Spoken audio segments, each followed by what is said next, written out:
Hello, in this video I'm gonna show you how to set up and install Google Classroom on your Honor 50 Lite. So in order to do that, we'll need to open our Google Play Store and start searching for an app. Now find app called Google Classroom. It's this app right here, and press install. When it's done, click on the open. Get started. Select the account you want to be using.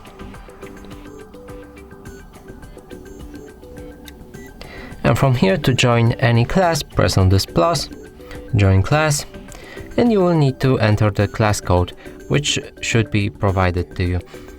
And that's it for this video. Hope you like it. Please consider subscribing to our channel, leave a like and a comment below.